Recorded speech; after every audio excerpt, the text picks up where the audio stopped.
কবর প্রতিদিন ডাক দিয়ে বলে আনা বাইতুদ দুধ। প্রত্যেকের কবর প্রত্যেককে ডেকে বলে, ও আল্লাহর বান্দা, জানো আমি পোকামাকড়ের ঘর, পোকামাকড়ের ঘর। তুমি তো সেই বান্দা যে একটা মশা কানের পাশ দিয়ে উড়ে গেলে তোমার ঘুম বন্ধ হয়ে যায়, চোখ মিলে যায়। একটা মশার গুনগুন আওয়াজ সহ্য করতে পারো না। একবার কয়েল, একবার অ্যারোসোল, একবার মশারি, এরপরেও তুমি চাও যে একটা মশাও যেন আমার কানের কাছে গুনগুন না করে।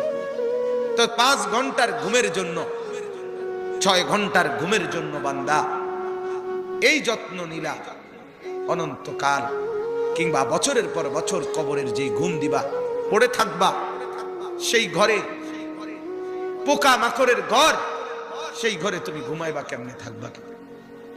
আমার বাপ, আমি থাকবো কিভাবে? আমি থাকবো কিভাবে বলে? ভাবেন, আমিও ভাবি, আপনিও ভাবেন। ওসিকুম ওয়া ইয়া, আপনাকেও বলছি, আমাকেও বলছি।